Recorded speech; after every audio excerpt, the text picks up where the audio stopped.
And how did that guru? From his. This is called the parampara. It's been handed down right from the Upanishadic times. This teaching has been passed on from teacher to student. And the way it's traditionally done is to take a Vedantic text like an Upanishad, the Bhagavad Gita, or the Brahma Sutras. Those are the prime texts of Vedanta. And you sit, and the way the guru teaches is like this. For example, if you're traditionally studying the Bhagavad Gita, the way it would go, the teacher recites the shloka. Asochanan vasochas tvam pragyam vadam cha bhashase agatasum cha na anusochanti panditaha. Then the student repeats it, right? Because he's supposed to know some Sanskrit. Generally speaking, the students can at least recite it. Everybody knows what transliteration is? Where they take the Sanskrit and they make it into English letters, so that if you don't know the Devanagari, you can still read it. So you repeat it. And then the guru takes each word. That this chapter that we're taking, 13, Idam Shariram Kaunteya Kshetram Iti Abhidiyate. And he begins with the first word. Idam, this, Shariram, this body, Kaunteya, Arjuna, Kshetram, a field, Iti, indeed, Abhidiyate, is said to be. Hey Arjuna, this body is said to be like a field. Etatyo veti tam prahu, and he who knows the field, Kshetrajna tadvidaha. So every single word, so that you know the whole shloka perfectly, with every word, with every meaning. Every word, and then every phrase, and then the sentence, and then the whole shloka. Now you know the literal meaning of the shloka. And that's the beginning. And then you read the commentary. He reads the commentary to you in Sanskrit and explains, according to the commentary, what is the meaning of the verse. If anybody tries to read the Bhagavad Gita independently, there is no way you could ever understand this text. You must have a teacher. Even if you read the Gita and you read the commentary, you still can't understand it. The proof of that is hundreds and thousands of swamis have read this text and have read the Sanskrit commentary, and they still don't understand the Bhagavad Gita. In the Bhagavad Gita, Krishna says, I'm the only one who understands my Gita. That's how difficult it is. You have to become Krishna. When you become Krishna, then you'll understand the Gita. Until then, we're all trying to understand it. The Gita is like an onion. We think we understand it, but then we study it some more and we realize, oh, there's a much deeper meaning, and you peel off one thing. And then as you study it more, it opens up new meanings. That same shloka that you've read for 10 years, 20 years, one day, you read the same thing, and all of a sudden, it opens up a meaning that somehow you didn't understand before. The profundity of the text. As you practice your sadhana, and the mind becomes more pure, and more sattvic, and more introvert, the Bhagavad Gita opens its meaning. The Bhashya becomes comprehensible. So in order to understand the Gita really, You have to have the Gita, you need the commentary, and you need somebody who can explain that commentary to you. Someone who studied it at the feet of his guru and has learned it properly and can bring out the deeper meaning that's embedded in the text, because superficially it just looks like a theological text of some guy talking to God on the battlefield, and he's telling him, surrender to me, and it sounds like pure theology. And I've said the Gita is not theology at all. Theology is merely dogma. You have to accept it on faith. But the Gita is not like that. So what I'm going to try to do, just to give you a taste of it, because you don't know Sanskrit, I don't have a transliteration that you can even repeat the verses with me. But what I'm going to do is I'm going to read the commentary to see what Shankaracharya, the greatest of all the Advaitins, how he explains the verse. Rather than me trying to tell you what it is, let Shankaracharya speak for himself, and we'll see what he has to say about it.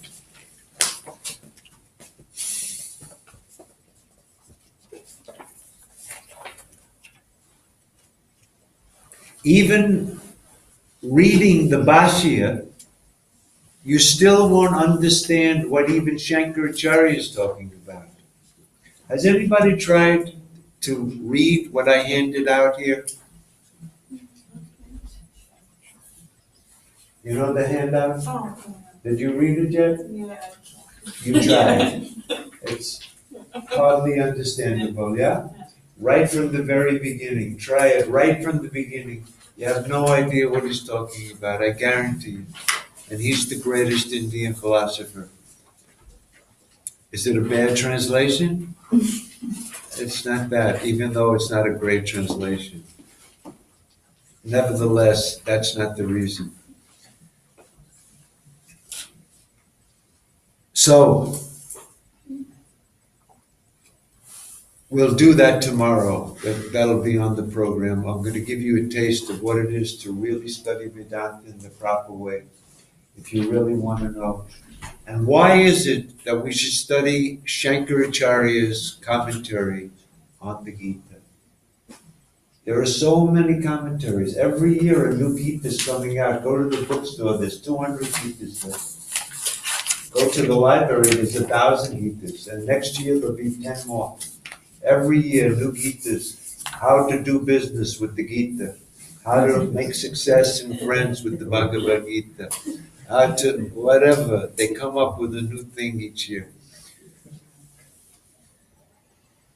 What is the advantage of Shankara's commentary as opposed to all other commentaries?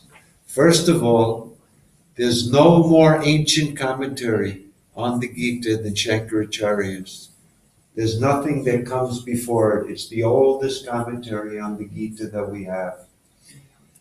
There were commentaries previous to Shankaracharya. Shankaracharya, by the way, is 8th century AD. When was the Gita written?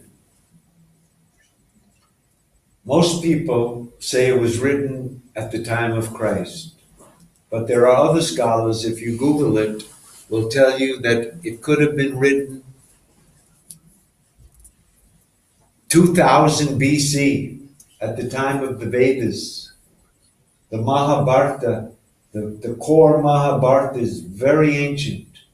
And there must have been this text in a very seed form that's in the Gita, in the Mahabharata, even in the very beginning. And what happened was, over the years, does everybody know what an interpolation is? Over the years, people added new shlokas to it. It got bigger. But the ancient core Gita must be very ancient. It's before Samkhya. That's Kapila Samkhya, which is 200 BC. It's before Yoga, Patanjali, which is also 100 BC. And some people place it at 500 BC, the time of the Buddha Mahavira. It's a very ancient text. And people over the years, probably in India, almost all of these texts, people added new things to it. But by the 8th century, finished. No more additions. This is the final Gita. 700 shlokas, 18 chapters. After that, no new verses came to the Gita. So, at the time of Shankara, when the Gita, which was already famous in his time, this Gita has been famous since time immemorial. It came to him in the form of 700 shlokas. And after that, 200 years later, Ramanuja came and wrote his commentary, 701 slokas. He added one sloka. He didn't add, but there was a manuscript that had one more sloka, 701. 200 years later, the philosopher Madhvacharya wrote his commentary on the Gita, and he took it back to 700 slokas. And it's been like that. Then later, some other people wrote commentaries on it. We actually have, I don't know if you know this, there are 5 schools of Vedanta. The first school is what we're studying here. It's called Advaita Vedanta, the Vedanta that teaches non-duality. Before Shankara, every philosopher of the Upanishads was Advaita.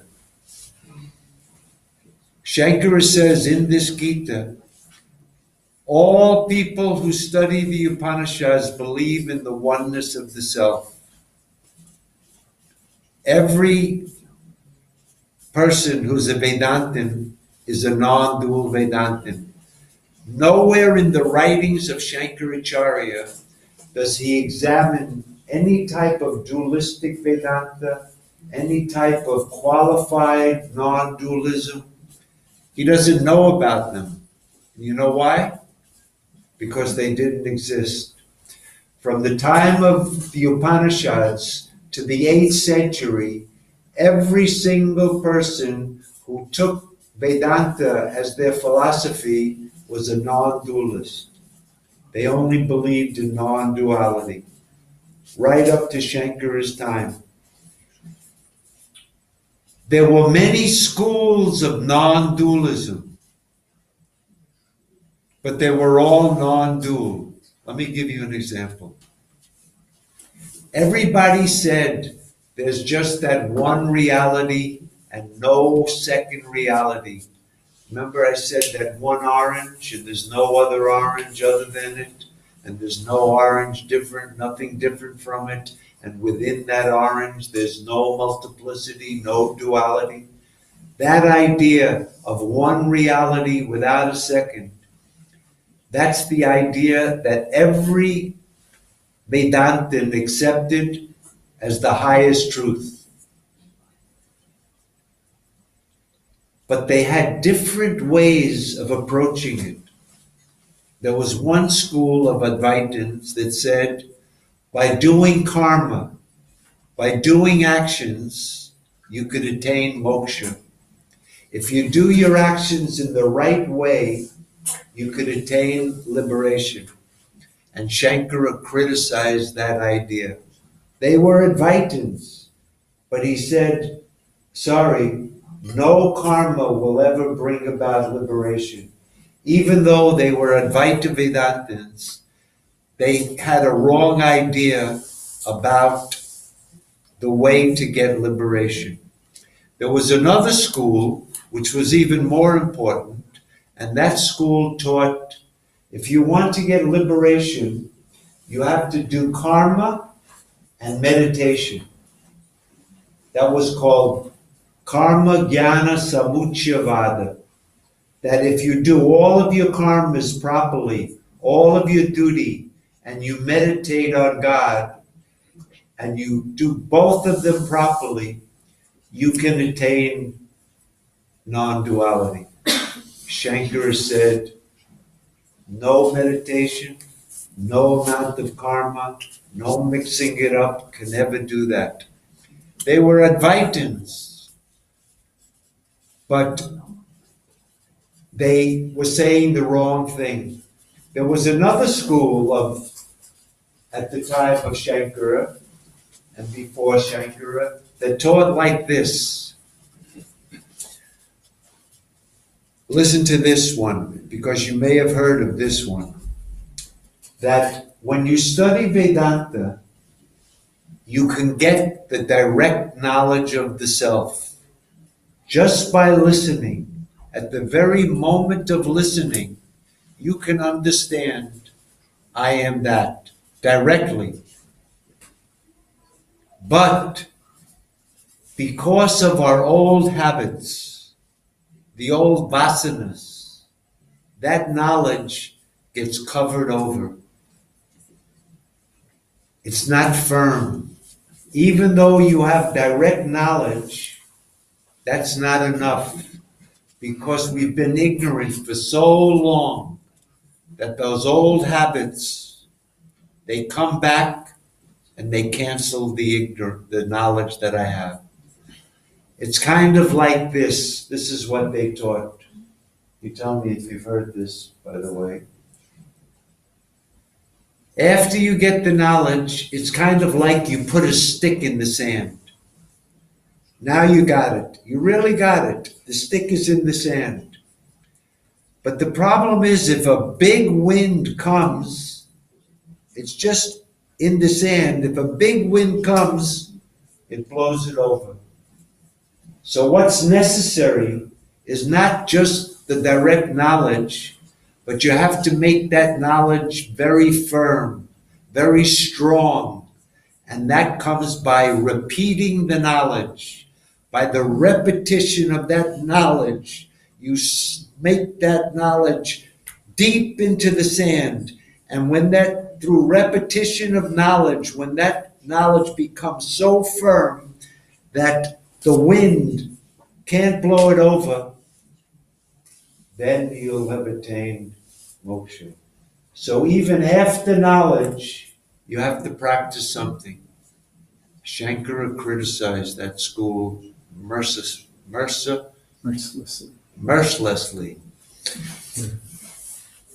It's called Prasamkyanavada, the repetition of knowledge to make it strong.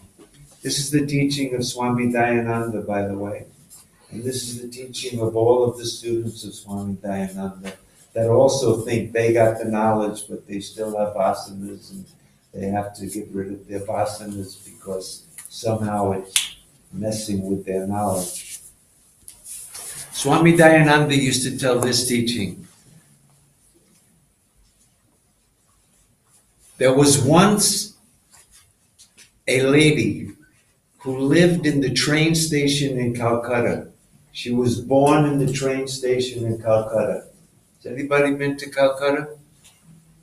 You may have noticed I don't know when you were there, but when I was there were a lot of people living in the train station. If you walk to the end of the station, all these poor people were sitting there. They had tents and they made fires. They're living in the train station, generations in the train station of Calcutta. And they were all beggars. So this woman was a beggar, and she had a baby. And she used to take the baby and go out, and she'd give the baby opium. So the baby would sleep. And she'd go out and say, food for the baby, food for the baby. And she'd beg all day and come back. And whatever she got, she'd feed the children, and they lived like this. When this baby got old enough, the mother said, okay, it's your turn. You go out and beg. So this baby was a born beggar.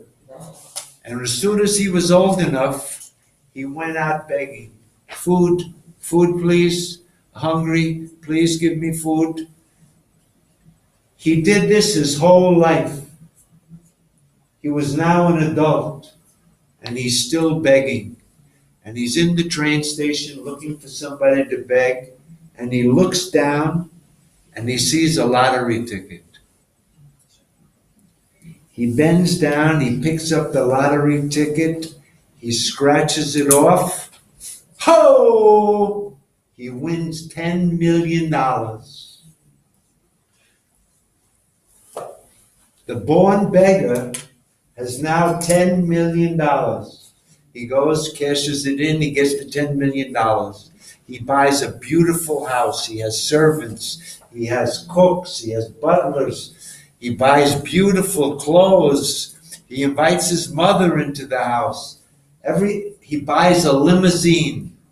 Because he was a beggar, he never learned to drive. So he hired a limo driver. And the limousine driver sat in the front and he would sit in the back, had a beautiful suit, a top hat, an ascot, and he's sitting there, he's a rich man. He's driving down the road, the window is open. And while he's driving, somebody on the street says, "Free food!" The guy goes, the hand went out the window. "Free food! Free glasses!" And then he realized, oh my God, I'm a rich man. I know I'm a rich man. What is this? He pulled his hand in and he said, you know, even though I'm a rich man, that old habit, that beggarly mind is still with me. It's going to take some time before I can fully understand that I really am a rich man. Even though he really was, and he knew he was a rich man, that old habit, it's like that.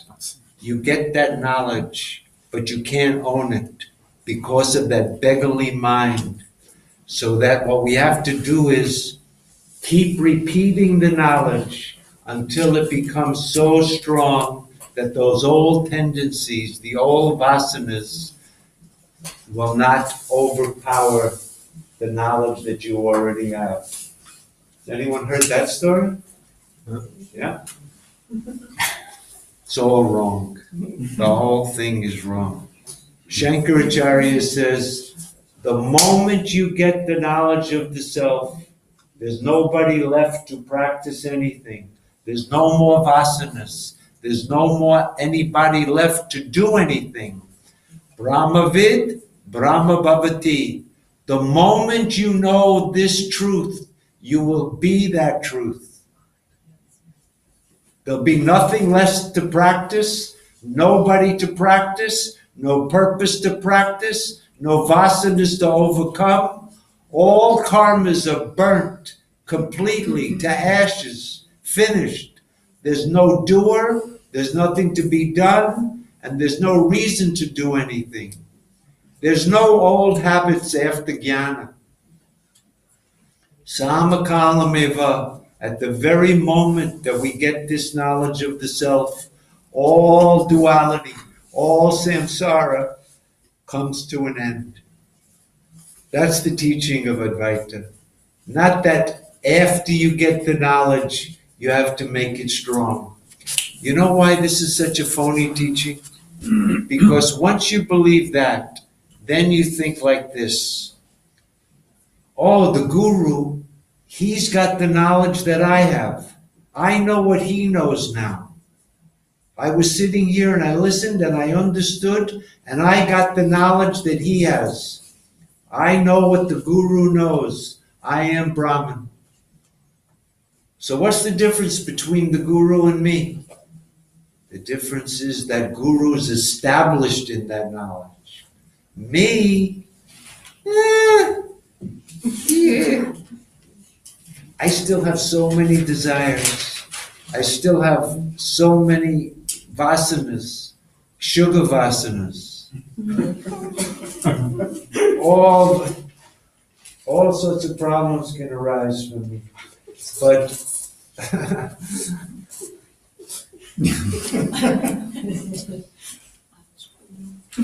But Let me tell you how the Upanishads describe the person who has knowledge. The beautiful verse goes like this. Where there is duality, as it were, for the ignorant person, where there is duality, as it were, then one sees another, one hears another, one knows another. But when to him all has become the self alone, what will he see? And with what? What will he hear? And with what? What will he know? And with what? The wise man doesn't see anything, hear anything, know anything. There's no duality for him. He is Satchitananda. He is the infinite immortal bliss. He is that reality. He's nothing other than that. Guru Brahma, Guru Vishnu, Guru Deva, Guru Sakshat Parabrahma. That's the Guru. The wise man is that. He has nothing to practice. He has no vasanas to get rid of. There's nothing to be made strong. If you think there's something to be made strong, you're an ignorant man. If you think you still have habits, you're an ignorant man. You don't have the knowledge of the self. But if you think that I have the knowledge of the self, I'm just not established in it, then two defects happen. You feel that you're a wise person when you're not. And you'll just feel that the only difference between me and the Guru is he's established in it and I'm not established in it.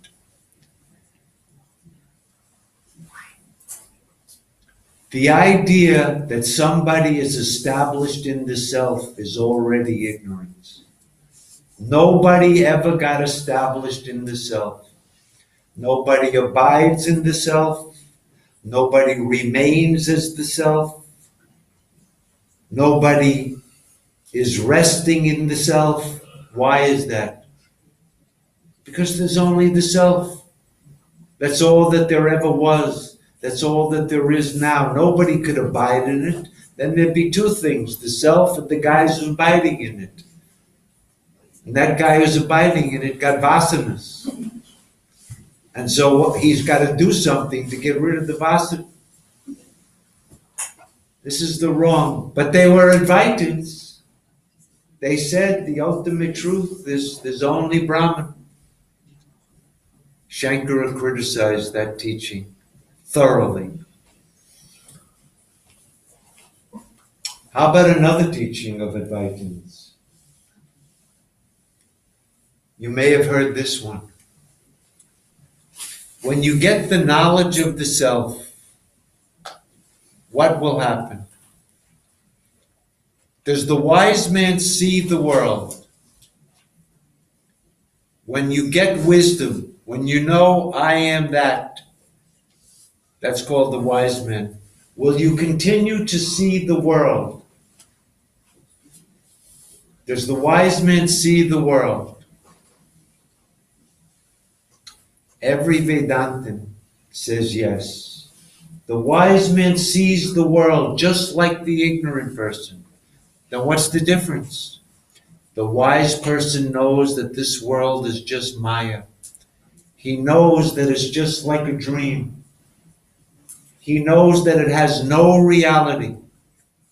He sees it just like everyone else. He sees you, you see him. But you see the world and you think it's real. But the wise man knows the truth. He sees the Maya, but he's not fooled by it. Has anyone ever heard this type of teaching? Sound familiar? It's all wrong. The wise man doesn't see the Maya.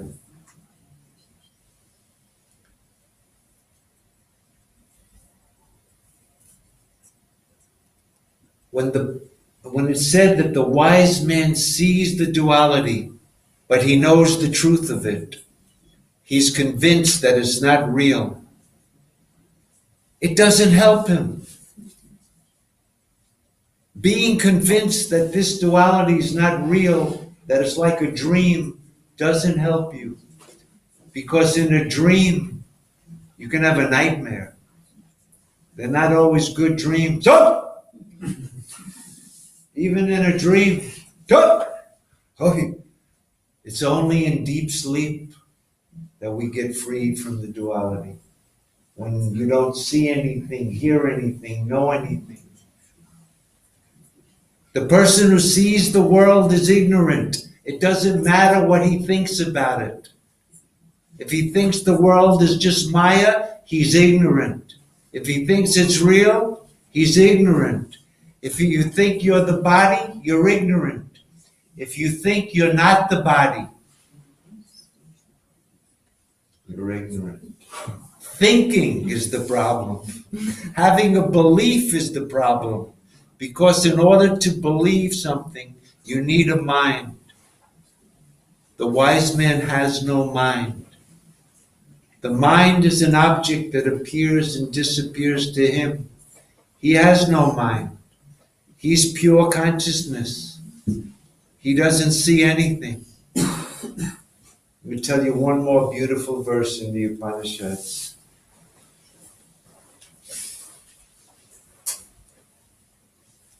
Where one sees another, where one hears another, where one knows another, that is alpa, that is small, that is mrityu, that is death. Where one sees another, hears another, knows another, that's small, that's death. Where one doesn't see another, where one doesn't hear another, when one doesn't know another, that is Bhuma, that is the infinite, that is Amrita, that is immortality.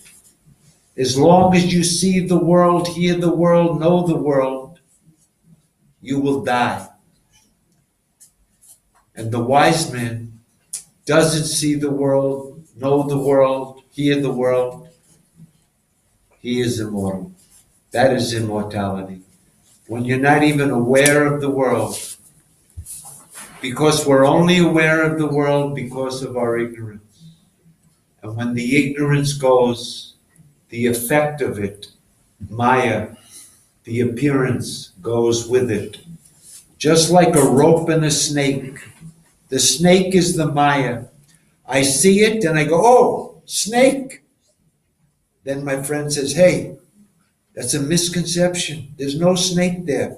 And he puts the flashlight and I look, oh, whew, just a rope. When I see the rope, there's no more snake. I realize what? There never was a snake. Even when the snake was appearing, there was no snake there. And now that I know the rope, no snake was destroyed. Why? There never was a snake. He only sees the rope now. His illusion, delusion, his misconception is gone. That knowledge removes the Maya. Because the Maya was caused by ignorance. When the ignorance is gone, the Maya goes. The word Maya, did I already say this the other day? Maya, Yama, Samaya. So Maya is a funny word. Maya normally means like illusion or magical show, Maya, an appearance. But the word Maya is made up of two syllables. Ma-ya, Maya, Maya, Maya. Ma means not. Ya means that which is. That which is not is Maya. Even though it appears to exist, it never was, it isn't now, it never will be. That's the meaning of Maya. It's caused by ignorance. So when the ignorance goes, the Maya goes. You won't see duality anymore when the ignorance goes. There'll be no more vasanas. You'll be that. You'll be Brahman. Brahman has no vasanas. There'll be nothing to practice. It's over. Finished. Mukti. Mukti means not that, oh, I'm liberated, but I have a little bit of practice left because of those old vasanas. That's no mukti at all. That's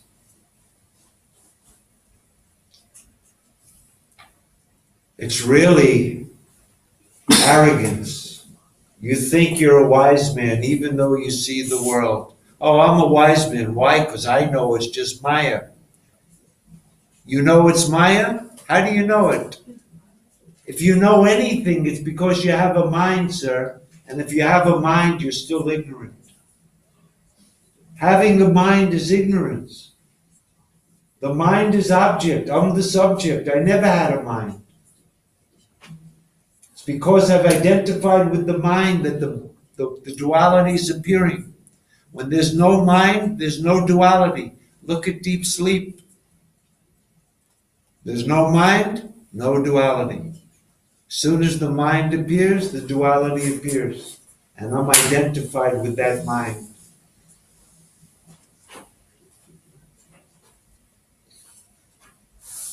So Shankaracharya, even though he was an Advaitin, and at the time of Shankara, everybody was an Advaitin.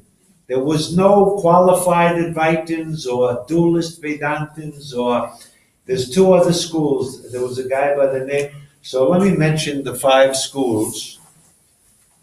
Shankaracharya, Advaita Vedanta. The next school that came, that never existed until then, was by the name of a guy by the name of Ramanujacharya. And he said Shankara was wrong. The world is not Maya. The world is real, and God created this world. It's a real world. Duality is real. And he refuted Shankara, he thought. Was it because he was a Vaishnavite, or was All it the motivation? next schools, there are 5 schools. Advaita, the 4 other schools are all Vaishnavas. There are 4 Vaishnava schools of Vedanta. Ramanuja, and they're all dualists, and they all agree that you and God are eternally different. Now, and even in the state of moksha, you don't become God. The best you can do is go to God's abode and be his servant. That's moksha for the Vaishnavas. You can become a das, a servant of God. Anybody want to be a das? Good. Why would you want to be a das when you could be the supreme reality? And Vaishnavas say, I want to be a das of a das of a das. The servant of a servant of a servant. That's the true Vaishnava bhav. But Advaita says, no. Krishna is saying that he is the self inside of you. There's no difference between you and him. The Gita teaches Advaita, not Dvaita. When Krishna talks about bhakti, you know what he says? He says, 4 types of bhaktas worship me. Those in distress. Oh God, help me. That's bhakti.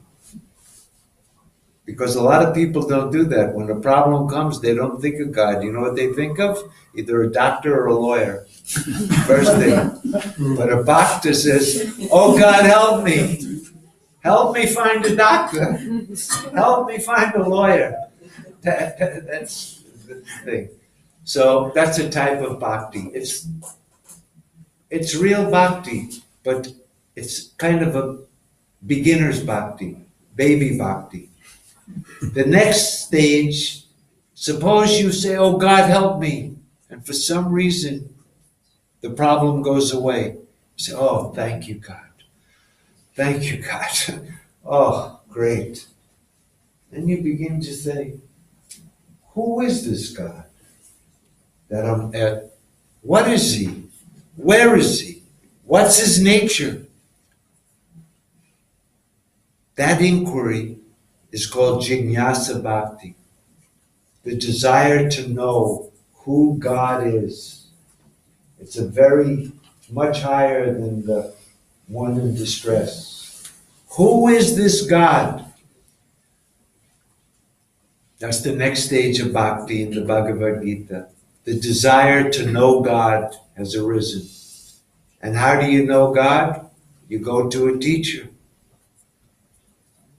But this desire to know God is kind of like part-time. Sometimes I want to know God, but sometimes I want to eat in a nice restaurant. Sometimes I want to know God, but sometimes I want to go out on a nice date. I have other interests, but I also want to know what's this God thing. That's the second stage. The third stage of bhakti is when you've gone to a teacher, a Shrotriya Brahmanishta, someone who knows the scripture and knows how to teach this to you. And he points out, you know who that God is? He's that witnessing consciousness in you. He's ever present. He's never hidden. He's always there. He's your own self. And when you listen to that teaching, if for a moment the mind introverts and you go like this, that nod of consent, yes, I see that in my own experience. That stage is called Artha Arti. Now you know who that God is, and He's your only goal. You have no other goal than that. You've become obsessed with that. All other interests have fallen off. I want that and that alone. I'm dispassionate to all of the other things. I've fallen in love with that. I want that. I want to merge with that. I want to join with that. I want to become a yogi. That's what yoga is. Joining yourself with that. That's the third stage of bhakti. But it's not the highest stage. The final stage, Krishna says, is the jnani, the wise man, the one who knows me. Jnani tu atmaiva me matam. All of those bhaktas, the one in distress, the one who wants to know me, the one who knows me and wants to join with me exclusively, they're all udara. They're all noble. Jnani too, but the wise man, Jnani too, Atmaiva me matam. I consider him to be my very self. The Jnani is God.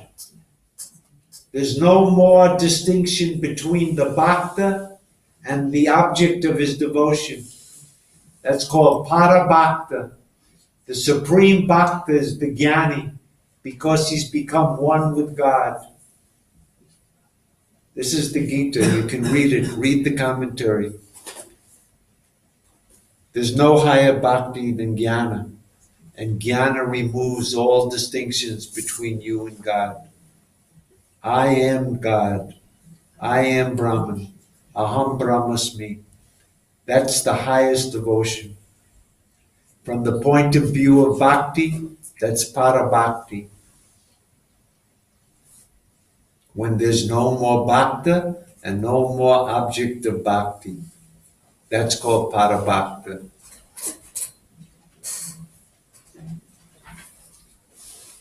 The Vaishnavas, I don't know how they interpret that verse. There can't be anything clearer. Jnani tu atmaiva me matam. But the Jnani I consider my very self. That's the highest bhakti. So, where in the Gita does it talk about bhakti? That's just one little verse. The 12th chapter of the Bhagavad Gita Time flies when you're having fun. Okay. We're not going to get to this evening. I was going to read to you and discuss with you in the 12th chapter of the Bhagavad Gita. That chapter is called Bhakti Yoga. The chapter on Bhakti, the 12th chapter. And in that chapter, from the 13th shloka to the end of the chapter, Krishna describes in great detail who's a bhakta, what are his qualities, so that we can know how far away we are from bhakti, and what a sublime state, what a profound state this bhakti is, as presented in the Gita. It's not just some emotion. It's a very profound philosophical condition. And the Gita describes it in a very beautiful way. So what I'll do is tomorrow morning for the morning class, we're going to look at the 12th chapter, 13th to the end, and we're going to see what Krishna has to say. What is bhakti?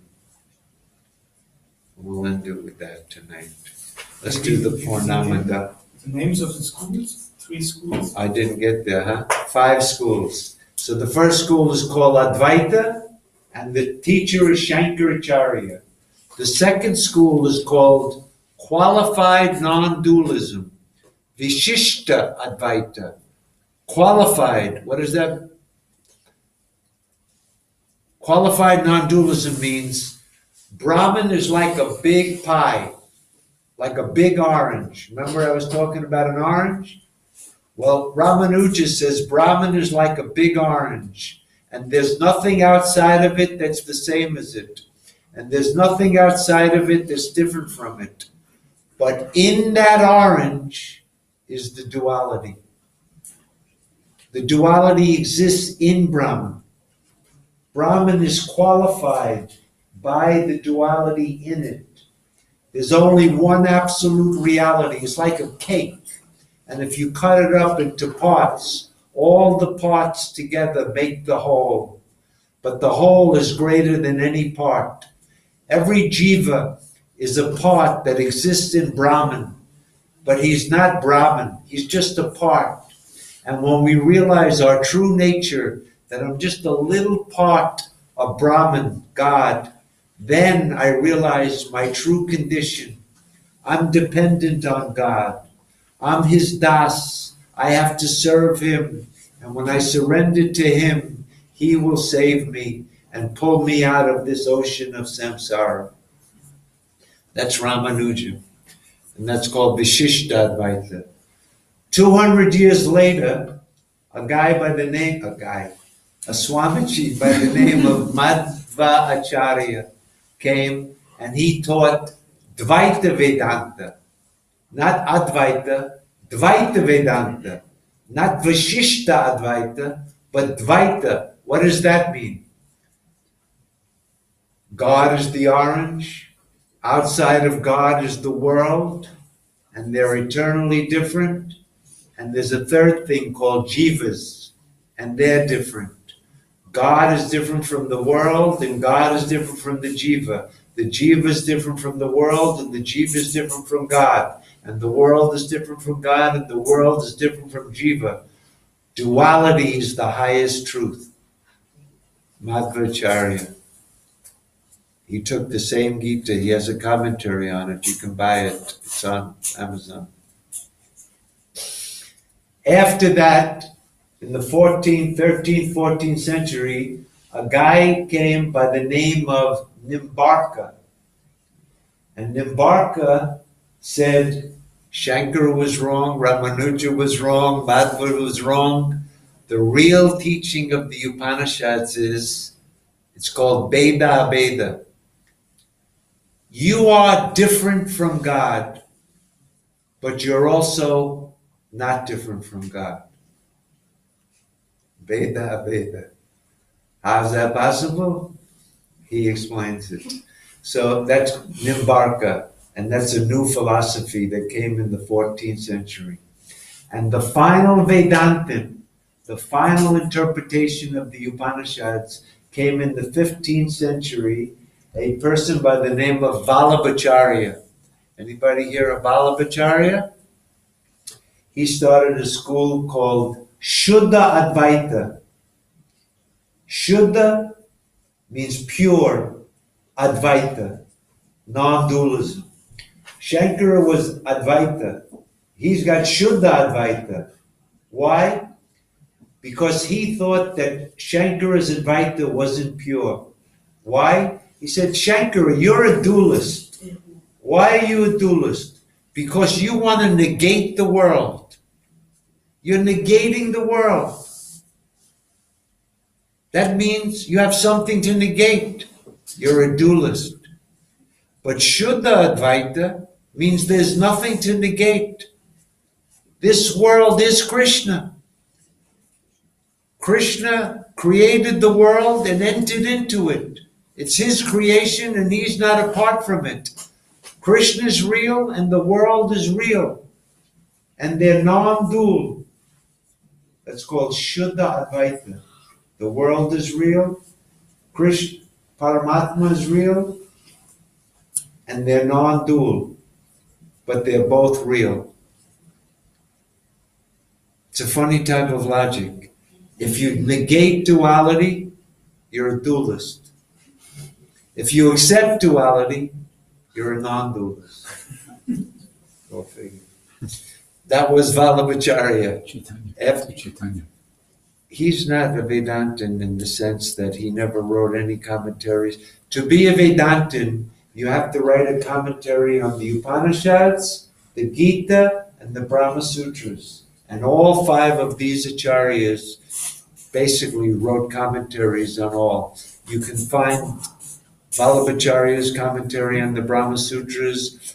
His disciple wrote a commentary on the Gita, and he has commentaries on some Upanishads.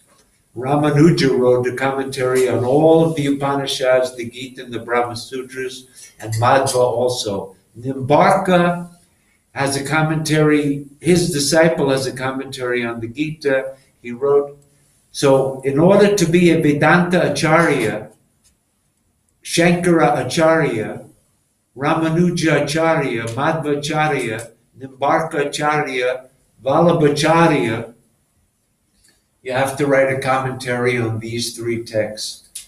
This is the Vedanta, Upanishads, Bhagavad Gita, Brahma Sutras. And to be an Acharya, you have to write a commentary on all 3 of them and make all 3 of them harmonious. That what the Upanishads say, the Gita has to say. And what the Gita says has to be corroborated in the Brahma Sutras. They're all together. 3 different approaches to reality. And to study Vedanta is to study these 3 texts.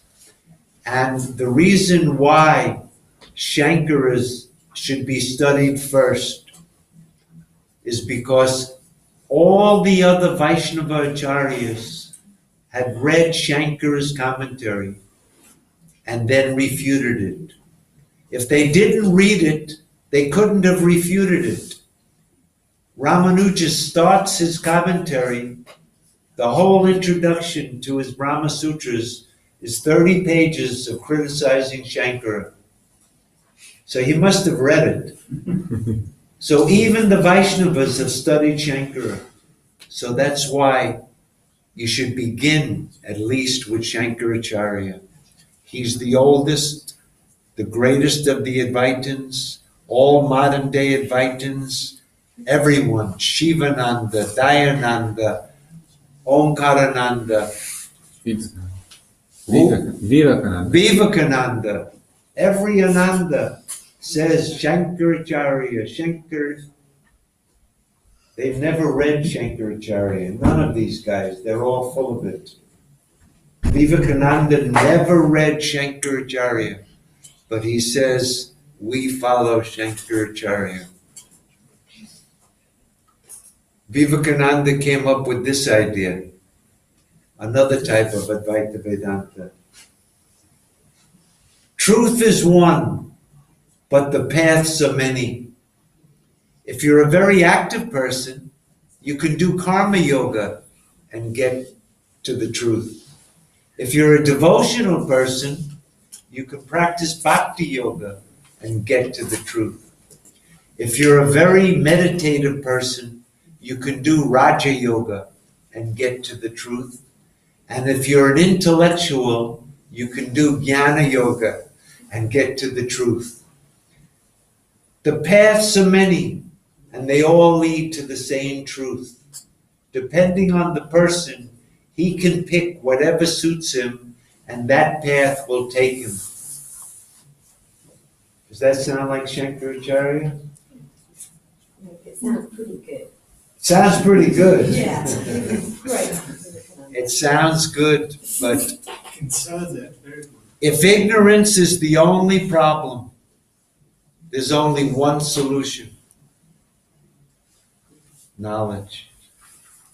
In Shankara Vedanta, only knowledge is necessary.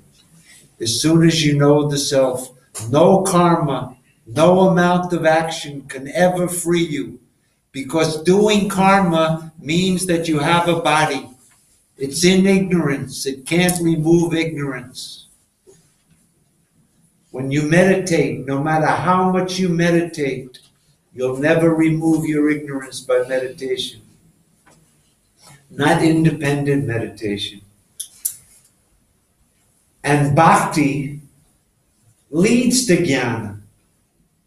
But bhakti in itself will never put an end to ignorance.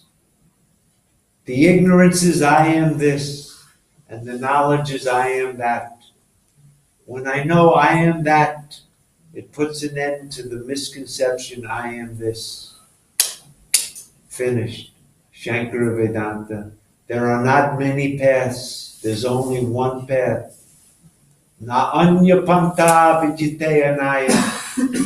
There is no other path. Etat viditam. Having known that, he became immortal. There is no other path. It's a famous verse from the Upanishads. There is no other way except knowledge. The knowledge of the self.